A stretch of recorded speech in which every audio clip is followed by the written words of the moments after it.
इस कहानी में एक ऐसी दुनिया दिखाई गई है जहाँ इंसान और मॉन्स्टर जैसे व्यापार पैरल्स बीच और ऐसे ही वन्य जीव एक साथ रहते हैं। कहने को तो वो एक साथ रहते हैं, लेकिन ज्यादातर लोग मॉन्स्टर से दूर रहने में ही भलाई समझते हैं। इस कारण मॉन्स्टर्स को आउटकास्ट कहा जाता है। इसलिए जब अब कहानी की शुरुआत एक बेहतरीन स्कूल से होती है, जहाँ हम इस कहानी की शुरुआत वेडनेसडे एजुकेशन सिस्टम को कैसे आगे बढ़ रही होती है। वेडनेसडे एक बुद्धिमान है लेकिन पत्थर दिल और इमोशनल लड़की है। उसके सन की बर्ताव और अजीब सी होली की वजह से सब उसे एक फ्रिक समझते हैं। वेडनेसडे को लॉकर से उसके छोटे भाई की आवाज सुनाई देती है। कुछ बदमाश लड़कों ने उसके भाई को लॉकर में बंद कर दिया। हालांकि उसके भाई को यह पता नहीं था कि वे लड़के कौन थे। भाई को छुड़ाने के लिए जैसे ही वेडनेसडे उसे छूती है तो अचानक से उसे रीजन्स आने लगते हैं। उसे दिखता है कि कुछ लड़के उसके भाई को जबरदस्ती लॉकर में बंद कर रहे हैं। दरअसल कुछ दिनों से उसके साथ एक सिस्टम चल रहा था। वो ये था कि वो अगर किसी भी चीज को छूती तो उसे उसके रीजन्स आने लगते थे। उसे चीजों का भूत भविष्य वर्तमान दिखता था। हालांकि उसने ये बात अभी तक किसी को बताई नहीं थी। वो गुस्से में उन लड़कों की खबर लेने के लिए स्विमिंग पूल जाती है जहाँ वे लड़के तैर रहे थे। लड़के उसे देखकर उसका मजाक उड़ाने लगते हैं, लेकिन उन्हें ये बात पता नहीं थी कि वेडनेसडे उनके साथ एक दर्दनाक मजाक करने वाली है। वेडनेसडे खून की प्यासी पिरान्हा मछलियों को पूल में छोड़ती है। वो मछलियां उन लड़कों का पिछवाड़ा चबा गईं। यह दर्दनाक मंजर देखकर वेडनेसडे के चेहरे पर एक हुंकार मुस्कान उभर आती है, लेकिन उसकी इस हरकत की वजह से उसे स्कूल से निष्कासित कर दिया गया। इसके बाद वेडनेसडे के माता पिता उसका दाखिला एक अकेडमी में करवाते हैं। वो मोर नाम का स्कूल बाकी स्कूलों से काफी अलग है, क्योंकि स्कूल में सिर्फ आउटकास्ट बच्चे ही पढ़ने आया करते थे। वेडनेसडे के माता पिता ने भी इसी स्कूल से शिक्षा प्राप्त की। हालांकि वेडनेसडे उनके इस फैसले से काफी नाराज है। उसे लगता है कि ये स्कूल भी बाकी स्कूलों की तरह बेकार ही होगा। उसने एवरमोर अकेडमी में थोड़ी दूरी पर एक आदमी टैक्सी से उतरता है। टैक्सी का ड्राइवर उसे आउटकास्ट के बारे में सजग करने की कोशिश करता है, लेकिन वो आदमी ड्राइवर से कहता है वो इससे पहले एक आउटकास्ट के साथ रह चुका है और यही कारण था उसे आउटकास्ट लोगों से डर नहीं लगता था। इतना कहकर वो अपनी मंजिल की ओर निकल पड़ा। वो रास्ता नेवरमोर अकेडमी के पास ही के जंगल से गुजरता था। थोड़ी दूर चलने के बाद वो एक जगह पर आराम करने के लिए रुकता है, लेकिन तभी एक अनजान जीव उस पर अचानक हमला कर उसे मौत के घाट उतार देता है। दूसरी तरफ वेडनेसडे अपनी फैमिली के साथ नवम मोस्ट स्कूल के प्रिंसिपल के केबिन में बैठे होते हैं। प्रिंसिपल वेडनेसडे को बताती है कि स्कूल के दिनों में वो वेडनेसडे की मैन रूममेट से, जिसे वेडनेसडे बैंकट हुए कहती है कि उसके मैन के साथ रहने के बावजूद भी प्रिंसिपल का दिमागी संतुलन अब तक सही सलामत कैसे है। खुशकिस्मती से प्रिंसिपल उसके व्यंग को नजरअंदाज कर देती है। पुरानी वाली घटना के बाद कर्ट ने वेडनेसडे के दिमागी संतुलन को ठीक करने के लिए उसने किसी साइकेट्रिस्ट इलाज करने का आदेश दिया। प्रिंसिपल बता दिए कि नेवरमोर अकेडमी से लगे शहर में डॉक्टर वेलेरी नाम की साइकेट्रिस्ट है। वेडनेसडे को वहाँ पर हफ्ते में 2 दिन थेरेपी के लिए ले जाया जाएगा। इसके बाद प्रिंसिपल वेडनेसडे को उसका कमरा दिखाने के लिए ले जाती है। वहाँ प्रिंसिपल वेडनेसडे का परिचय उसकी रूममेट यूनिट से करवाती है। यूनिट का नेचर वेडनेसडे से ठीक विपरीत होता है। वो एक खुशमिजाज स्वभाव की प्यारी लड़की है। उसने अपना कमरा विविध रंगों से सजाया होता है, लेकिन वेडनेसडे को रंगों से चिढ़ थी। इस वजह से जब भी वो उसका रंगीन कमरा देखती तो उसका मूड खराब हो जाता। स्कूल ने वेडनेसडे की पसंद ध्यान में रखते हुए उसके लिए एक ब्लैक एंड व्हाइट कलर की यूनिफॉर्म तैयार की होती है। इसके बाद नीड उसे स्कूल घुमाने के लिए ले जाती है। नीड वेडनेसडे को स्कूल में पढ़ रहे आउटकास्ट स्टूडेंट के बारे में बताती है। वो बताती है स्कूल में ज्यादातर व्यक्ति 4 ग्रुप में बैठे हुए हैं। पहले वेम्पायर्स, दूसरे वेयर हाउस। इनेट बताती है वो खुद भी एक वेयरवुल्फ है। इसके बाद आते हैं सायरन, जिनके पास दूसरों को बस में करने की शक्ति है। और आखिर में आते हैं जिनके पास किसी को भी पत्थर में बदलने की शक्ति है। स्कूल में दूसरे आउट के स्टूडेंट भी हैं, लेकिन ज्यादातर स्टूडेंट इन्हीं 4 आउटकास्ट में आते हैं। कुछ देर बाद वेडनेसडे के माता पिता उससे विदा लेते हैं। जाने से पहले वेडनेसडे की मैन वेस्टी कहती है कि वो गलती से भी यहाँ से भागने की कोशिश न करे, जिस पर वेडनेसडे बदतमीजी से कहती है वो यहाँ से जरूर भागेगी और शायद ये उन दोनों की आखिरी मुलाकात है। जाने से पहले वेडनेसडे के माता पिता वेडनेसडे पर नजर रखने के लिए एक हाथ को छोड़ के जाते हैं, जिसका नाम होता है थिंग।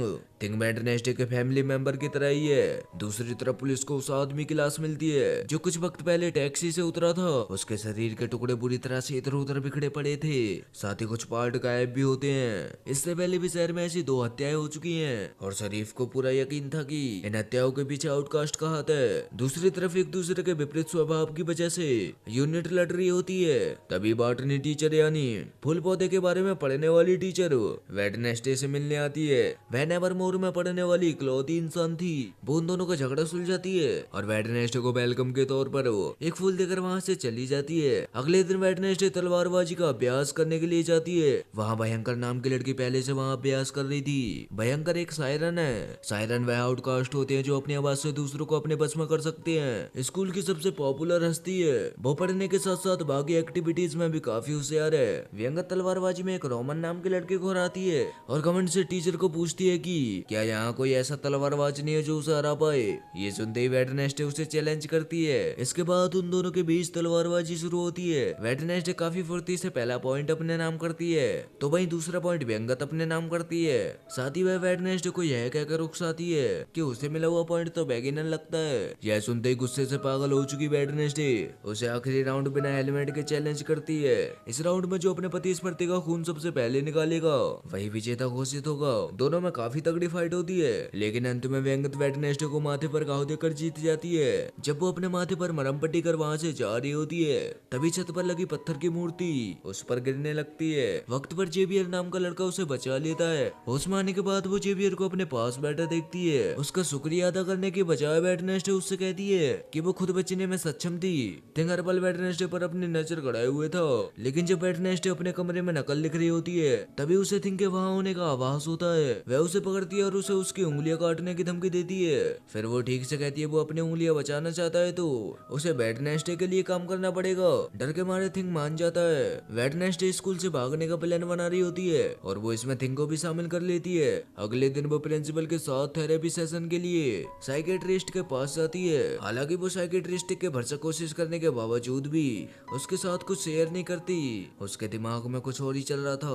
वह बड़ी चालाकी से बाथरूम के रास्ते वहाँ से भागने में कामयाब हो जाती है। वहाँ से भागते वक्त वो एक फल बेचने वाले आदमी से टकरा जाती है। टकराते ही उसे उस आदमी की भविष्य में होने वाली मौत का रीजन दिखाई देता है। जाते जाते वो एक कॉफी शॉप में कॉफी पीने रुकती है। वहाँ उसकी मुलाकात शरीफ के बेटे से होती है जो उस कॉफी शॉप में काम करता था। वेडनेसडे कॉफी की मांग करती है, लेकिन कॉफी मशीन में गड़बड़ी आई थी और मशीन को ठीक करने की इंटरेक्शन मैनुअल की किताब इटालियन में थी जो टेलर को पढ़नी नहीं आती थी। तब वेडनेसडे जिसे इटालियन पढ़ना आता था बदले में वह उसे बस स्टैंड तकलीफ के लिए कहती है। टेलर को काम होने की वजह से वो उसे वहाँ थोड़ी देर इंतजार करने के लिए कहता है। तभी कुछ नॉर्मली इंसानी लड़के वहाँ आते हैं और वेडनेसडे को नेवरमोर की यूनिफॉर्म में देखकर उसके साथ बदतमीजी करते हैं। दरअसल शहर में ज्यादातर लोग आउटकास्ट से नफरत करते थे और आउटकास्ट का शहर में आना पसंद नहीं था।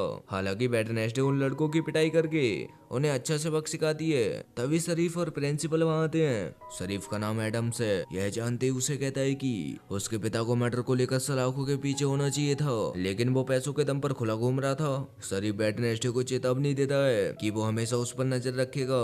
फिर प्रिंसिपल वेडनेसडे को लेकर वापस स्कूल की तरफ निकल पड़ती है। रास्ते में एक गाड़ी का एक्सीडेंट हुआ होता है जिसका ड्राइवर मर चुका था। यह वही फल बेचने वाला आदमी था जो कुछ देर पहले वेडनेसडे से टकराया था। दरअसल वेडनेसडे का भागने का प्लान फेल हो चुका था। रात में वेडनेसडे अपना मूड ठीक करने के लिए वायलिन बजाती है। सब उसके टैलेंट का आनंद लेते हैं, लेकिन खुद वेडनेसडे के मूड में कुछ सुधार नहीं होता। तभी यूनिट वहाँ आती है। आज फुल मून नाइट होती है, इसी वजह से सब वेयर हाउस चांद को देखकर चिल्ला रहे होते हैं। लेकिन यूनिट को नॉर्मल रूम में देखकर वेडनेसडे उससे पूछती है कि वो अपने वर्बल रूम में क्यों नहीं। वो उसे बताती है कि वो अभी पूरी तरह से बनी नहीं है। वैसे तो उसकी मैन ने उससे कहा था कि वो देर से वर्बल वो बनी जाएगी, लेकिन उसे चिंता है कि अगर ऐसा नहीं हुआ तो उसे उसकी बिरादरी से निकाल दिया जाएगा और उसे पूरी जिंदगी अकेले ही रहना पड़ेगा। कुछ देर बाद थिंक टाइगर के पास जाता है और उसे वेडनेसडे के साथ वीडियो कॉल पर बात करने के लिए कहता है। वेडनेसडे उससे पूछती है कि क्या वो अभी भी भागने में उसकी मदद करना चाहता है। बदले में वेडनेसडे उसे इनाम देने का भी वादा करती है। टेलर कहता है कि वो उसकी मदद करेगा, लेकिन उसे कोई इनाम नहीं चाहिए। अगले दिन शहर में एक फेस्टिवल होने वाला था और वेडनेसडे उस फेस्टिवल से भागने का प्लान बना रही होती है। अगले दिन वेडनेसडे यूनिट के साथ फेस्टिवल में पहुंचती है। मौका मिलते ही प्रिंसिपल का ध्यान भटका कर वह टेलर के साथ वहां से भागने की कोशिश करती है। जाते जाते वो रोमन नाम के लड़के से टकराती है। रोमन वही लड़का है जो तलवारबाजी में हारा था। उससे टकराते ही वेडनेसडे को रोमन की मौत का रीजन दिखाई देता है। रोमन काफी जल्दबाजी में जंगल की ओर भाग रहा था। वेडनेसडे उसे रोकने के लिए उसके पीछे पीछे जंगल की ओर भाग रही होती है। जेवियर भी वेडनेसडे को जंगल की ओर जाते हुए देख लेता है। जेवियर वही लड़का है जिसने उस दिन वेडनेसडे को उस पर गिरती पत्थर की मूर्ति से बचाया था।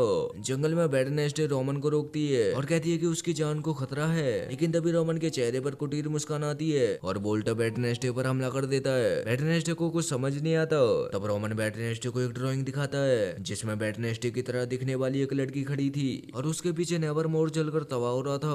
रोमन वेडनेसडे को बताता है कि उसकी मैन भविष्य देख सकती है और उन्होंने 24 साल पहले ये ड्राइंग बनाई थी।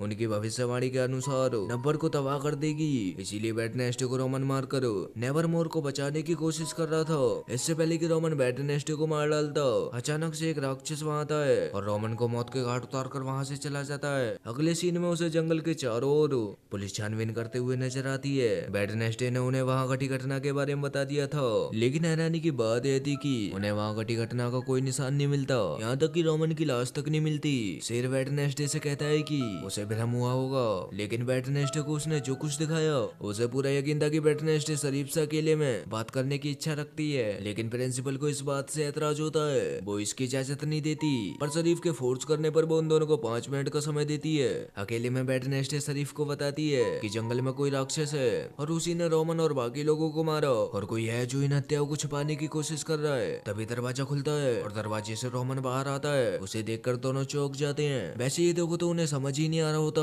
कि ये हो क्या रहा है। वह यूनिट से जाकर मिलती है और उससे रोमन के बारे में पूछती है। INID कहती है कि वो सिर्फ इतना जानती है कि रोमन एक अजीब लड़का था जिसका कोई दोस्त भी नहीं था। उसके बारे में उसकी जानकारी उसका रूममेट जेवियर दे सकता है। रात में वेडनेसडे नोवेल पर काम कर रही होती है, तब उसकी नजर रोमन की पेंटिंग पर पड़ती है। वहाँ उसे एक अजीब सा सिंबल दिखाई देता है। अगले दिन वो प्रिंसिपल के केबिन में जाती है और रोमन से मिलने की इच्छा प्रकट करती है, लेकिन प्रिंसिपल मना कर देती है और बताती है कि रोमन स्कूल से निकाल दिया गया है और वो आज ही स्कूल छोड़कर जा रहा है। इसके साथ ही प्रिंसिपल उसे एक्स्ट्रा एलिकुलर एक्टिविटी के लिए कोई क्लब में ज्वाइन करने के लिए कहती है। वैसे वो जानती थी कि प्रिंसिपल हर पल उस पर नजर गड़ाए हुए है, मजबूरन उसे अलग अलग क्लब में देखने जाना पड़ता है। पहले वो सिंगिंग क्लब में जाती है जिसे भयंकर चला रही थी, लेकिन वहाँ बात नहीं बनती। इसके बाद वह आर्चरी क्लब में जाती है जिसकी कमान जेवियर के हाथों में थी। जेवियर वेडनेसडे को मारने का तरीका बताता है। वैसे बातों ही बातों में रोमन के बारे में कुछ पूछती है कि वैसे तो रोमन शुरू से ही थोड़ा सा अजीब था, लेकिन हाल ही में उसका बर्ताव कुछ ज्यादा ही खराब हो गया। इसके बाद वह सबसे अलग जाकर एक पुतले के नीचे बैठ जाती है। वह पुतला अंडों का था। तभी उसकी नजर पुतले ने पकड़ रखी किताब पर जाती है। वहाँ उसे वही सिबिल दिखाई देता है जो उस ड्राइंग पर था, लेकिन इससे पहले कि वो कुछ और सोच पाती वहाँ इन्हीं आती है और उसे फिर से सेलिब्रेशन में लेकर जाती है। रात होते ही वह फिर से एडगर एलन पो के पुतले के पास जाती है। एडगर एलन पो अपनी पहेलियों के लिए काफी मशहूर थे। वेडनेसडे पुतले के ऊपर चढ़ती है और पुतले के हाथ में जो किताब होती है वो उसे देखती है। उसमें एक पहेली लिखी थी। बुद्धिमान वेडनेसडे बड़ी आसानी से उस पहेली को सुलझा लेती है और इस नतीजे पर पहुंचती है कि उसे 2 बार चुटकी बजानी होगी। ऐसा करते ही एक जोर आवाज के साथ वो पुतला पीछे से रखता है और एक गुप्त द्वार खुलता है। उसके अंदर जाने के बाद वेडनेसडे को वो नीली किताब भी मिलती है जिसमें रोमन की मैन द्वारा बनाई ड्राइंग थी। वह उस किताब को देख ही रही होती है, तभी अचानक उस पर कोई काला कपड़ा डाल देता है। इसी के साथ ये एपिसोड यहीं पर खत्म होता है। अगर आपको इसका अगला एपिसोड देखना है तो कमेंट में नेक्स्ट एपिसोड लिख देना, हम आपको इसका नेक्स्ट एपिसोड भी एक्सप्लेन कर देंगे। भाइयों, हमारी इतनी मेहनत के बदले में आप सिर्फ हमारे चैनल को सब्सक्राइब कर लेना। मिलते हैं अगली वीडियो में, तब तक के लिए जय हिंद।